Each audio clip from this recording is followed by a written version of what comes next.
Olá, muito bom dia, sejam bem-vindos ao Matinais. Cá estamos nós para mais uma conversa e hoje tem um pouco a ver com a Ordem dos Carmelitas Descalços. E não é um pouco, é mesmo tudo, e tem que ver com a sua história. Uma história de quase de 500 anos de presença em Portugal, portanto, há muito para contar. Mas o que é que motiva esta conversa? É mesmo a criação da Comissão de Estudos Históricos e Património Cultural da Ordem dos Carmelitas Descalços.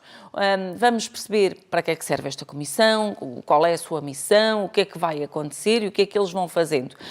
E comigo em estúdio vou ter o padre Joaquim Teixeira, da Domus Carmeli em Fátima, e portanto vamos aqui perceber toda esta história. São, então, quase 500 anos. É verdade, não é, padre? São quase 500 anos de presença em Portugal? Sim, estamos a caminho dos 500 anos. A Ordem chegou a Portugal, a Ordem reformada chegou a Portugal ainda em vida de Santa Teresa de Jesus. Passaram por cá os primeiros carmelitas a caminho de Angola. Esses eram os primeiros missionários. Entretanto, logo a seguir, veio uma comunidade de irmãs e também uma comunidade de padres que se estabeleceram em Lisboa e, portanto, e desde aí para cá, depois construíram uma longa história, desde 1581 até aos nossos dias. Portanto, quase 500 anos a completar vai ser motivo de grande festa, não, Ordem? Sim, será. Muito bem. Então, estávamos aqui a falar que a Ordem criou esta Comissão de Estudos Históricos e Património Cultural. O que é que motivou a criação desta comissão, Padre Joaquim? Nós sentimos necessidade de recordar a memória histórica da nossa Ordem em Portugal, porque a Ordem teve várias interrupções históricas por vicissitudes da própria história que nós conhecemos, como a expulsão das ordens religiosas. Na altura tínhamos imensos conventos espalhados pelo país, também nas antigas colónias portuguesas, como Angola, Moçambique, Brasil, Índia. Nós tínhamos presença nestes diferentes locais. E então aí interrompeu-se de forma dramática, como todos conhecemos pela história. Depois o regresso dos carmelitas foi sendo muito lento e fizemos uma tentativa de regresso no início do século passado. Depois as questões com a implantação da República normalmente não facilitaram a estabilização no país e só em 1928 é que começamos realmente com um projeto de regresso ao país e então hoje contamos com 7 conventos de frades carmelitas descalços, 9 conventos de irmãs carmelitas descalças e um grande número de comunidades de leigos carmelitas seculares. Isto dá já 7 conventos de frades, 9 de irmãs, estão a ganhar as irmãs, pronto. Sim. Brincadeira à parte, já temos, isto dá uma comunidade de quantos carmelitas no nosso país? Sim, nós em Portugal andamos cerca dos 30, as irmãs 100, 120, andam por aí, enfim, somando todos os números. Os carmelitas seculares andarão pelos 300 e muitos. E, portanto, nós conseguimos recuperar historicamente 3 conventos, nós os frades, porque os demais conventos que vêm já desde a história mais antiga, aí nós já não conseguimos recuperar, temos apenas os conventos de Viana do Castelo, Braga e Aveiro. Os demais 4 conventos já são construção nossa, construção mais recente. Mas há imensos conventos onde nós não temos presença, mas as pedras continuam a falar daquilo que foi a nossa passagem por esses lugares.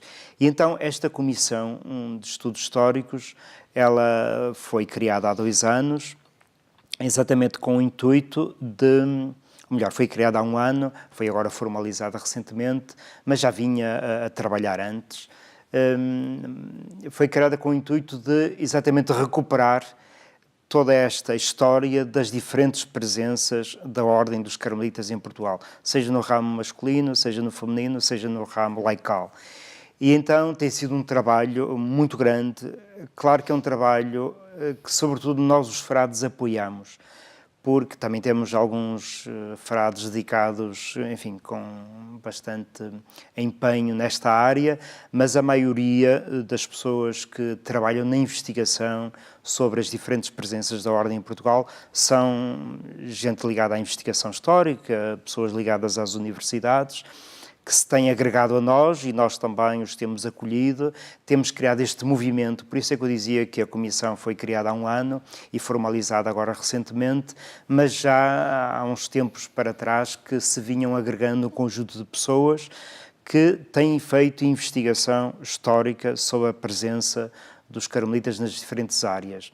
Não apenas sobre os edifícios, na parte do edificado, da arquitetura, mas também naturalmente na parte da pintura, na parte da escultura, também no ensino, que os carmelitas tiveram colégios, também inclusive os carmelitas têm uma tradição que é uma curiosidade, mas tem o seu interesse muito empenhados na questão das boticas, ou seja, normalmente em cada convento carmelita havia uma pequena farmácia de produtos naturais que vinha da tradição da ordem e que servia para servir a comunidade. Portanto, servia-se a comunidade a partir daí. E, portanto, também, sobretudo, estou-me a lembrar da professora Marísia, da Universidade de Évora, que se dedicou concretamente a esta investigação, que para mim foi uma surpresa, como também os frades tinham uma atividade nesta área, além da cultura, ensino, universidades, as missões e fortemente a espiritualidade, porque é a marca, digamos, mais distintiva desta ordem. E até porque, Padre Joaquim, é importante ir buscar o passado e torná-lo presente para que possamos chegar ao futuro. É um bocadinho isto? Sim, essa foi uma das razões também pelas quais nós sentimos necessidade de estruturar, de dar uma certa organização a esta investigação histórica. Porquê? Porque nós temos os jovens, e mesmo eu, também já não tenho um conhecimento muito presente de todo este passado, porque, como sabemos, vivemos muito para o presente e então, às vezes, falta-nos esta memória histórica. E, sobretudo, as gerações mais jovens que vão chegando à Ordem precisam de ter um conhecimento do que foi a Ordem em Portugal, o que é a Ordem no mundo, mas também especificamente em Portugal. Porquê? Exatamente por causa da identidade. Porque uma identidade sem uma memória histórica é uma identidade que não é consistente. Falta-lhe ali uma dimensão importantíssima. Porque para nós estarmos bem sedimentados no presente, precisamos de reconhecer que temos atrás de nós uma longa história, uma história com momentos altos, muito bonitos, também com as suas fragilidades, como é óbvio, e é reavivando esta memória que nós, em primeiro lugar, aprendemos, porque nós precisamos tirar sempre lições da história. A história é uma mestra de vida fantástica, porque nos damos conta que às vezes vivemos problemas, pensamos que estamos agora a vivê-los pela primeira vez, e eles, mudando um pouco a roupagem, são os mesmos até há 100 ou 200 anos. E, naturalmente, é este revivar da memória histórica que nos permite também projetar-nos para o futuro e acreditar que se temos atrás de nós um longo passado, também havemos de ter, se Deus quiser, à nossa frente um futuro radiante. Na apresentação que foi feita desta comissão, de facto, estavam já presentes vários investigadores que têm participado nestes estudos e é assim que será um pouco aberta esta comissão a um núcleo, por assim dizer, que tem que orientar os trabalhos, mas depois é um pouco aberta a quem queira e tenha o interesse de estudar um pouco a vossa história. Exatamente. Sim, nós começamos exatamente por agregar estas pessoas, sobretudo com um congresso que realizamos em 2015. Então recorria o 5º centenário do nascimento de Santa Teresa e então realizamos um congresso sobre a reforma teresiana em Portugal. Um congresso que abrimos chamada para trabalhos às universidades, sobretudo às da área da História, e outros investigadores que nós já conhecíamos e que colaboravam de perto connosco. Então esse congresso foi um ponto muito importante, porque foi uma oportunidade para agregar estas pessoas, para elas se conhecerem, para elas porem entre si, partilharem saberes, porque a investigação histórica requer um trabalho em rede. se um investigador fica sozinho com a sua área muito específica e não partilha as suas descobertas com outros investigadores, confronta, às vezes ele pensa que descobriu, enfim, a última novidade e afinal vem a dar-se conta que outro já trabalha essa mesma área. Então, juntar estas pessoas, sobretudo a partir deste congresso, tem sido uma das razões pelas quais nós temos trabalhado desta forma, agregando pessoas para que possam partilhar os seus saberes, para que possam juntos ir mais longe e fazer um trabalho de equipa. E realmente tem-se criado um ambiente muito bom, porque, como imaginamos, em todas as áreas há uma certa competição, e também nas universidades, e neste mundo da investigação, às vezes há a tentação, quando algum investigador descobre um determinado documento, tenta fechá-lo e ficar ali muito reservado. Isso é uma tentação que existe, mas que não ajuda ao avanço da investigação. E neste grupo de trabalho que se tem criado, não existe este espírito, ou seja, existe uma grande partilha de saberes, nós reunimos com alguma frequência de forma informal, para que exatamente possam cada um pôr em comum aquilo que foi descobrindo. E fazemos de forma informal, também com partilha em redes sociais, mas também com os encontros e com este que fizemos agora, que tencionamos pelo menos uma vez por ano, convidar todas as pessoas que investigam sobre temáticas carmelitas, convidá-las a reunirem-se pelo menos um dia, onde possam partilhar as suas descobertas e assim animarem-se também a prosseguir os seus estudos. Porque quando há encontro também há um grande incentivo para que possam começar com um novo vigor. Depois foi criada uma sala de trabalho, não é? Que fica precisamente na Domus Carmeli e que tem ali uma preciosidade em termos de livros, em termos de espólio bibliográfico. Aquilo é um reinado para os investigadores. Sim, sim, sim. É um espaço, sim, que a Domus Carmeli reservou para esta Comissão da História, assim como já reserva para outras comissões, como a da Comunicação. E então ali nós temos juntado tudo o que são as principais obras com maior valor histórico da província portuguesa. As diferentes comunidades têm cedido estes livros mais históricos, sobretudo crónicas, atas. Para quê? Para que estejam juntos no mesmo espaço, para que sejam bem condicionados, bem cuidados, porque o livro histórico precisa de um cuidado muito especial. E também este espólio que ali temos também resulta de andar por aí nos alfarrabistas, andar por aí à procura, e às vezes ainda vamos encontrando algum livro de valor referencial para a nossa ordem. Porque, como fomos expulsos dos conventos, como sabemos, a expulsão das ordens religiosas foi dramática em termos culturais. O nosso país ficou muito mais pobre com a destruição de imensas bibliotecas que as ordens religiosas possuíam.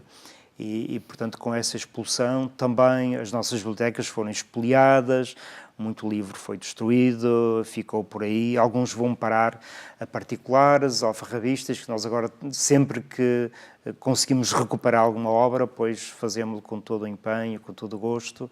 E assim vamos enriquecendo esta pequena biblioteca, porque é sempre relativamente pequena, tendo em conta a dimensão que as bibliotecas dos carmelitas tinham em Portugal, e assim juntamos ali as obras principais, sobretudo as crónicas, que são a base fundamental para que os historiadores possam trabalhar, e aí temos-las ao dispor das pessoas que queiram realmente contatar de perto com estas obras.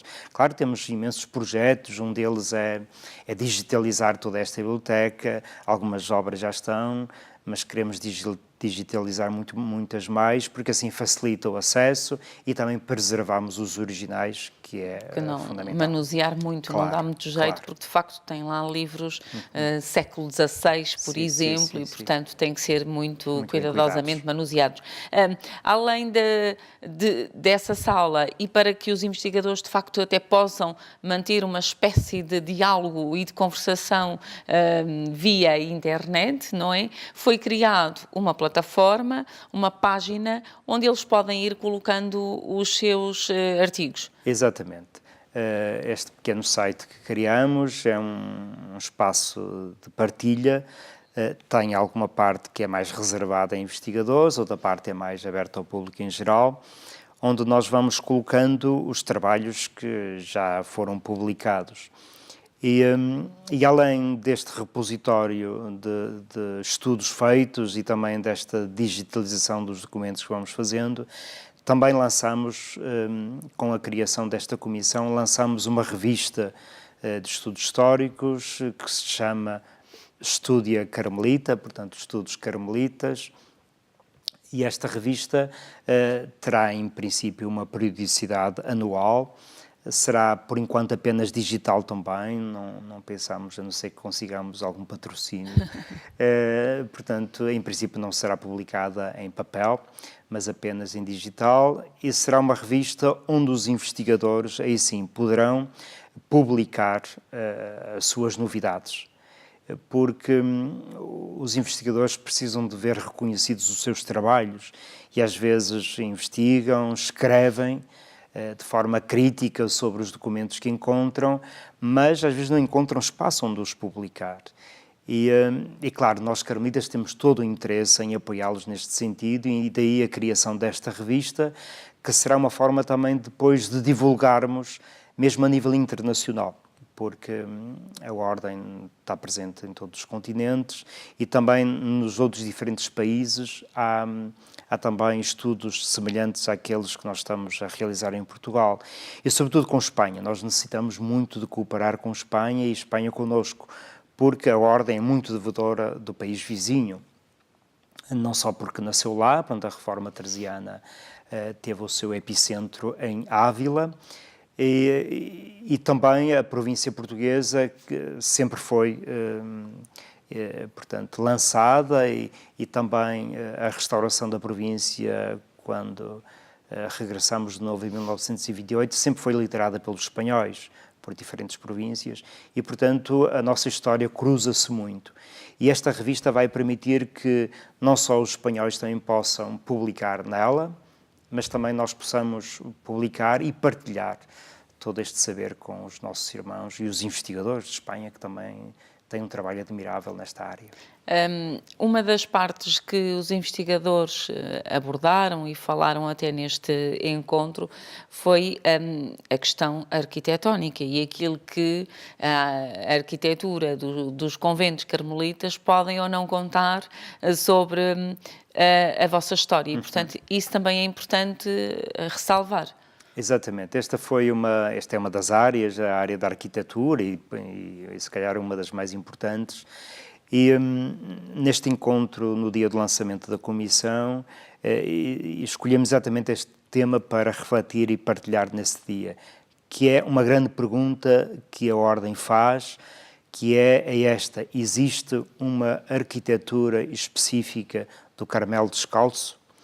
E a resposta inclina-se claramente para o sim, para que há uma arquitetura que não é completamente original, porque é devedora de outras tradições e de outras ordens religiosas, mas há marcas que são específicas do Carmelo.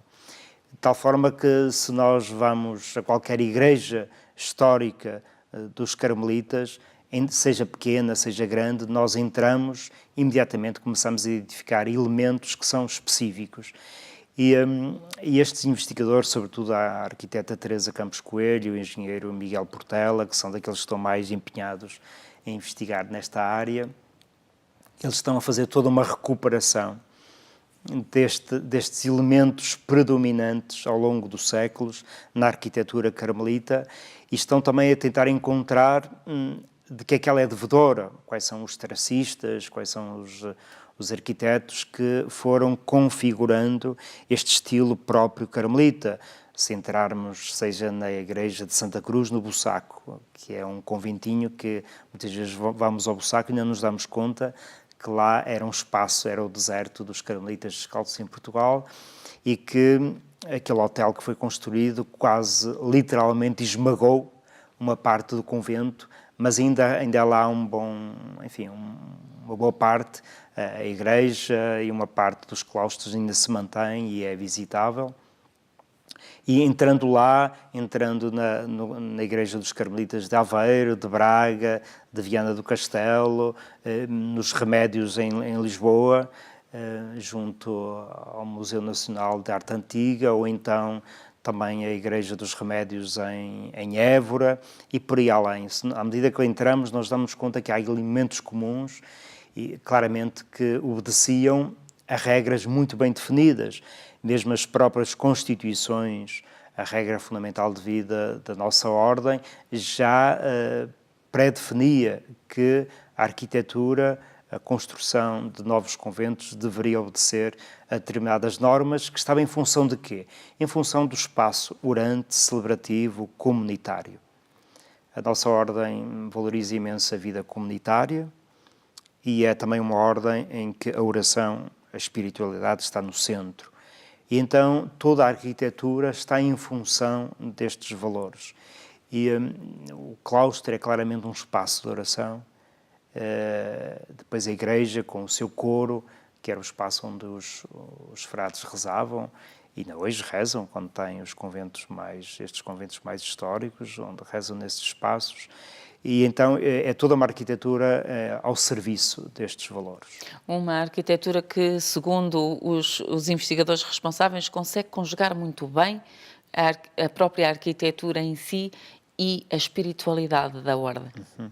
Sim, porque é uma arquitetura muito simples, com linhas muito, muito simples, muito austeras, sem deixar de ser acolhedoras, porque os nossos conventos nunca eram demasiado grandes, não assustavam, eram conventos que têm uma dimensão média, pequena, e que favoreciam muito o acolhimento não apenas da comunidade residente, mas também dos fiéis que vinham participar das nossas celebrações.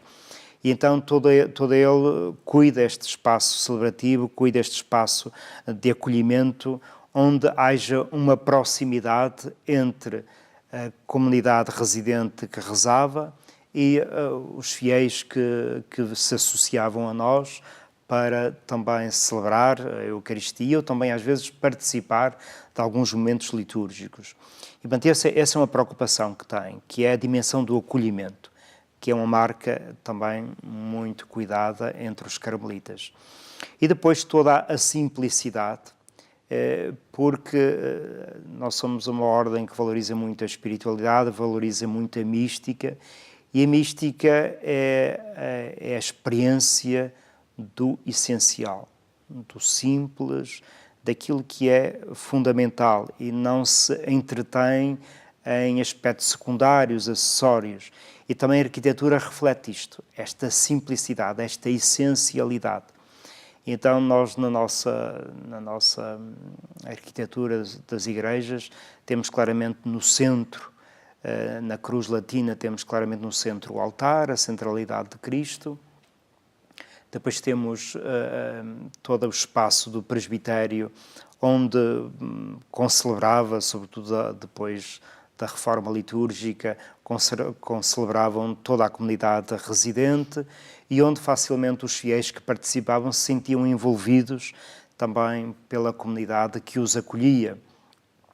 E depois tem um espaço sempre mais reservado, que é o espaço do coro, que é na parte mais alta da igreja, mas onde os fiéis poderiam acompanhar também as orações dos frades e os seus cânticos, e era uma forma assim de comungarem desta espiritualidade que irradiava dos conventos e irradia, assim esperamos, dos conventos carmelitas.